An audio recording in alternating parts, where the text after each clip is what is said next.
Hello और स्वागत है आप सभी का मेरे YouTube channel Danish career counselling में।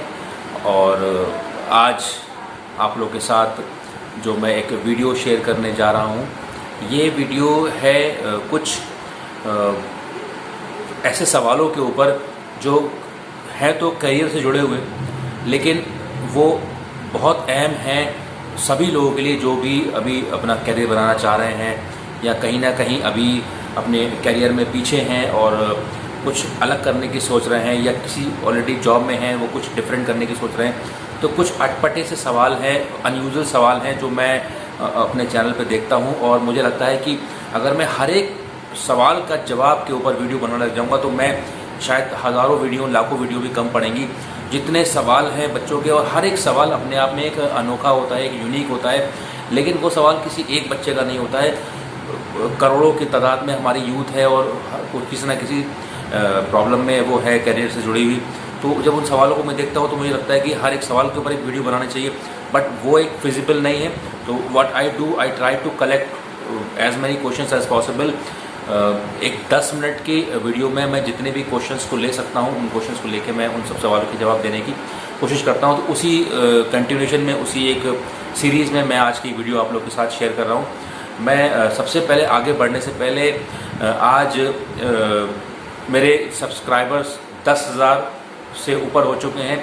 उसके लिए आप सभी लोगों का तहे दिल से मैं धन्यवाद करता हूं कि आप सभी लोगों ने भरोसा जताया और उनको कुछ ना कुछ, कहीं ना कहीं एक ट्रस्ट डेवलप हुआ मेरे अंदर, मेरी बताई हुई चीज़ों में, मेरी बताई हुई बातों में, या जो भी चीज़ें मैं गाइड करता हूँ, या अपने छोटे से अनुभव से और दुनिया को देखने के बाद जो मैं चीज़ें बताता हूँ, तो आपको उसको देख के अच्छा लगा और आप लोग मुझसे जुड़े। तो सभी जितने भी 10,000 लोग मुझसे जुड़ चुके हैं, या वो लोग जो अभी नहीं भी जुड़े हैं और आगे मुझे सब्सक्राइब करने वाले हैं, तो मैं उन सब का स्वागत करता हूँ। और जो लोग ऑलरेडी मुझसे जुड़ चुके हैं उनका मैं तहे दिल से शुक्रिया अदा करता हूँ। और मैं यही उम्मीद करता हूँ कि वो आगे भी मेरे चैनल से जुड़े रहेंगे और मेरी वीडियोस को लाइक करते रहेंगे, शेयर करते रहेंगे, और मेरे चैनल को और प्रमोट करेंगे अपने सर्कल में, अपने व्हाट्सएप ग्रुप में, अपने इंस्टाग्राम पे, अपने फेसबुक पे, जहाँ कहीं भी आप जिस भी प्लेटफॉर्म पे हैं।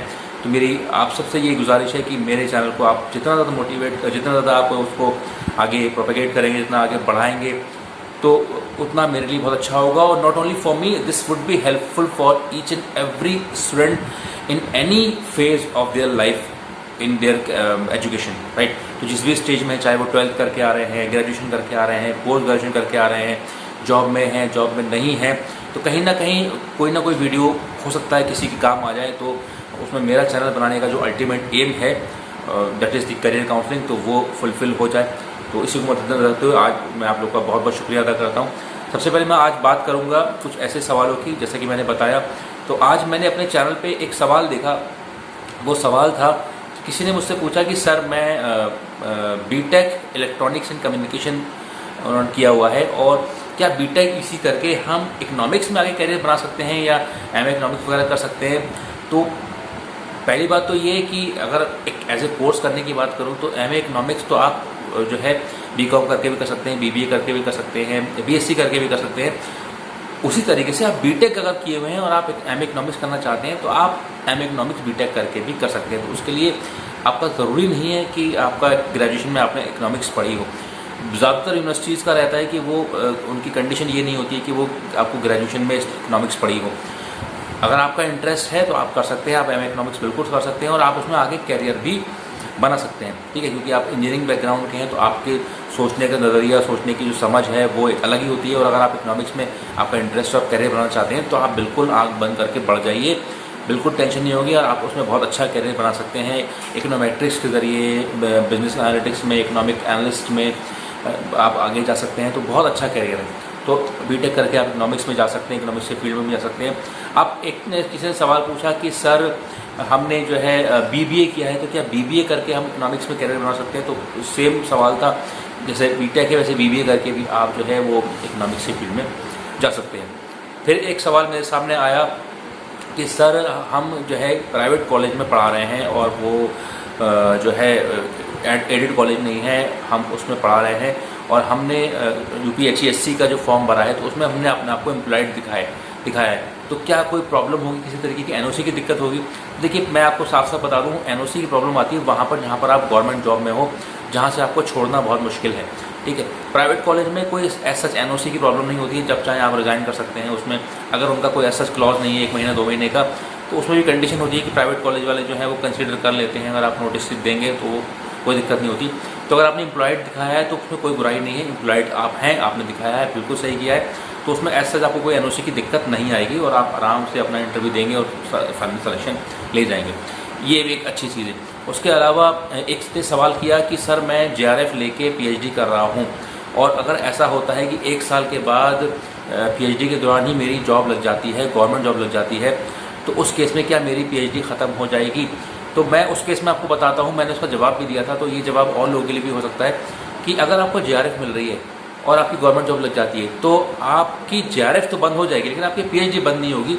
आपने 1 साल कर लिया है, इसका मतलब आप कोर्स वर्क ऑलरेडी कर चुके हैं, तो फिर आपकी जो है आपको इन्फॉर्म करना पड़ेगा, आपको बाकायदा नोटिफाई करना पड़ेगा अपनी यूनिवर्सिटी को और यूजीसी को कि मेरी जॉब हो गई है, तो मेरी फेलोशिप आप बंद कर दें। तो अगर आप नोटिफाई कर देंगे तो आपकी फेलोशिप उस डेट से, जिस डेट से आपने इन्फॉर्म किया है, वो आपकी स्कॉलरशिप जो है बंद हो जाएगी, और उसके बाद आप अपनी पीएचडी कर सकते हैं, ड्यूरिंग दी जॉब भी कर सकते हैं। फिर उसमें आपको सिर्फ अपना जो भी काम रह जाएगा, अपने गाइड से मिलना रह जाएगा, जो भी आप काम कर रहे हैं आप करते रहेंगे, आपकी पीएचडी भी कंप्लीट होगी और आपकी जॉब भी चलती रहेगी, उससे आपका जॉब का कोई वास्ता नहीं। हाँ, अगर आप जॉब के साथ साथ आप पीएचडी कर रहे हैं लेकिन उसमें अगर फेलोशिप ले रहे हैं, that is a problematic part. उसमें फिर आपके ऊपर केस हो सकता है, आपके ऊपर लीगल एक्शन भी हो सकता है कि आप 2 सोर्सेज से फेलोशिप उठा रहे हैं, ठीक है। ये कभी भी गलती मत करिएगा, जो भी लोग पीएचडी करने में इच्छुक हैं और जेआरएफ के थ्रू जो फेलोशिप उठाते हैं, तो कभी भी साइमल्टेनियसली 2 फेलोशिप या 2 स्टाइपेंड मत लीजिएगा।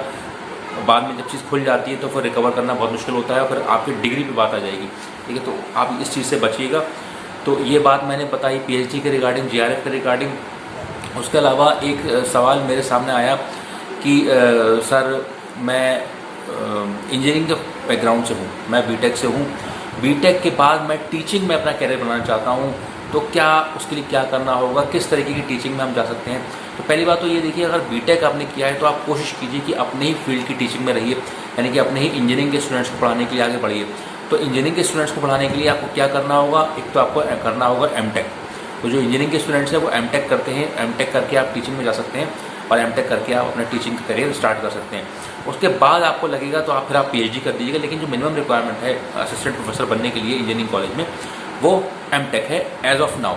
अभी पीएचडी को ऐसा कोई कहीं भी मैंने नोटिफिकेशन नहीं देखा कि मैंडेटरी किया गया हो, तो आप एमटेक करके आसानी से पढ़ा सकते हैं और साइमल्टेनियसली आप साथ साथ कहीं से भी पीएचडी एनरोल कर लें, ठीक है। उससे आपको जो है आपका टीचिंग चलता रहेगा। उसके अलावा बीटेक वाले कहाँ जा सकते हैं? जो पॉलिटेक्निक्स होते हैं, जो भी प्राइवेट पॉलिटेक्निक या गवर्नमेंट पॉलिटेक्निक, खासतौर पर अगर मैं गवर्नमेंट पॉलिटेक्निक की बात करूँ, जो राजकीय पॉलिटेक्निक्स होते हैं जिसकी भर्ती पब्लिक सर्विस कमीशन से होती है, ठीक है, तो उसमें आप बीटेक करके ही पढ़ा सकते हैं, आपको एमटेक करने की जरूरत नहीं। उसमें 2 तरीके की वैकेंसी आती हैं, एक वैकेंसी जो है वो एमटेक लेवल की होती है, एक वैकेंसी उसमें जो है बीटेक लेवल की होती है। तो आप बीटेक करके भी पॉलिटेक्निक में, बीटेक मतलब पॉलिटेक्निक में पढ़ाने के लिए तो बीटेक ही एलिजिबिलिटी होती है। अगर आपको डिप्लोमा कोर्सेज को पढ़ाना है तो आप बीटेक करके आप आसानी से पढ़ा सकते हैं। उसके अलावा जब आप कैरियर में आगे बढ़ना चाहते हैं तो आप जो है एमटेक करिए, उसके बाद आप टीचिंग में जा सकते हैं। उसके अलावा अगर आपको लगता है कि आप अपने इंजीनियरिंग के फील्ड में नहीं करना चाहते हैं, तो आप जो नॉन इंजीनियरिंग बैकग्राउंड का सब्जेक्ट है, जैसे कि अगर आप किसी और फील्ड में, जैसे कि अभी सवाल मैंने बताया कि बीटेक करके आप एमए इकोनॉमिक्स कर सकते हैं, तो अगर आप इकोनॉमिक्स की फैकल्टी बनना चाहते हैं तब आपके लिए स्ट्रीम चेंज हो जाएगी। फिर आप एमए इकोनॉमिक्स करें और एमए इकोनॉमिक्स 55% के साथ करें कम से कम, और उसके बाद उसमें नेट निकालें, तब आप जाके इकोनॉमिक्स के असिस्टेंट प्रोफेसर बन सकते हैं, ठीक है। या फिर इकोनॉमिक्स में पीएचडी कर लें तब आप बन सकते हैं। इकोनॉमिक्स ही नहीं, और भी सब्जेक्ट्स में अगर आप करना चाहें तो एमए करके आप उस फील्ड के असिस्टेंट प्रोफेसर बन सकते हैं। तो कहने का मतलब ये है कि बीटेक करके आप पॉलिटेक्निक पढ़ा सकते हैं, इंजीनियरिंग बीटेक को पढ़ा सकते हैं तब जब आपके पास एमटेक हो या पीएचडी हो। उसके अलावा आप जो है पॉलिटेक्निक में पढ़ा सकते हैं, तो टीचिंग में इस तरीके से आप बीटेक करके जा सकते हैं। तो ज़रूरी नहीं कि आप इंडस्ट्री में जाएं, अगर आपका इंटरेस्ट टीचिंग की तरफ है तो आप टीचिंग में जा सकते हैं। तो इस तरीके का सवाल आप मेरे सामने निकल के आया। उसके बाद एक सवाल आया कि सर हमने जो है यूपीएचसीएससी का फॉर्म भरा है, ठीक है, और उसके बाद फॉर्म में हमने जो है डॉक्यूमेंट्स अपलोड किए, डॉक्यूमेंट्स अपलोड करने में हमारे सिग्नेचर रह गए, किसी ने कहा कि हमारा ये सर्टिफिकेट रह गया। तो अगर ये छोटी छोटी गलती हुई है, सिग्नेचर वगैरह रह गए, तो इसमें कोई दिक्कत ऐसी नहीं होगी। और आपका फॉर्म भी आपका एक्सेप्ट कर लिया जाएगा और आपको एग्ज़ाम देने दिया जाएगा। बाद में जब क्रॉस चेक होगी उस टाइम पे देखा जाएगा कि आपके डॉक्यूमेंट्स ओरिजिनल हैं या नहीं, ठीक है। तो वहाँ पर कोई दिक्कत की बात नहीं आएगी। उसके बाद अब हम बात करते हैं, एक सवाल आया कि क्या हम बीटेक करने के बाद टीजीटी पीजीटी वगैरह कर सकते हैं। तो आप बीटेक करने के बाद अगर आपको पीजीटी करना है तो आप या तो फिर आप किसी ऐसे सब्जेक्ट से मास्टर्स कीजिए जिसमें पीजीटी होता हो, जैसे कि हिस्ट्री, ज्योग्राफी, पॉलिटी, इकोनॉमिक्स, इस तरह के सब्जेक्ट से एमए करिए, तब आप उस सब्जेक्ट की पीजीटी में जा सकते हैं। अदरवाइज़ टीजीटी के लिए फिर बीएड की रिक्वायरमेंट होती है। ये देखना होगा कि क्या इंजीनियरिंग के बाद बीएड की कोई फिजिबिलिटी है, क्या बीएड इंजीनियरिंग के बाद बीएड करने की कोई मान्यता है या नहीं है। तो ये आपको देखना होगा कि कौन बीएड कर सकता है। एक बार उसकी जो नियमावली है, जो गाइडलाइंस होती हैं, वो आपको चेक करनी होगी। उसके बाद आप बीएड करके फिर टीजीटी में जा सकते हैं। उसके लिए देखना पड़ेगा कि आप बीटेक करके किस कंडीशन में फंसते हैं, मैथमेटिक्स के टीचर में फंसते हैं या फिजिक्स के टीचर बनने में फंसते हैं। तो ये एक कंडीशन आपको देखनी होगी।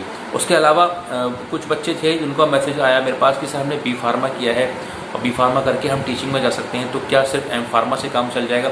तो आपको बता दूँ, अगर आपको असिस्टेंट प्रोफेसर बनना है बी फार्मा को पढ़ाने के लिए, तो आपका एम फार्मा जो है वो मिनिमम एलिजिबिलिटी कंडीशन है। आप एम फार्मा क्वालिफाइड हों और एम फार्मा करके आप असिस्टेंट प्रोफेसर बन सकते हैं। हाँ, उसके बाद एक टेस्ट होता है जिसे बोलते हैं GPAT, graduate pharmacy aptitude test. वो जीपैट अगर आप क्वालिफाई कर लेते हैं तो फिर उसके बाद आपका पीएचडी के रास्ते खुल जाते हैं। आप अच्छी तरह से पीएचडी करके फिर और अपने आप करियर में आगे बढ़ा सकते हैं।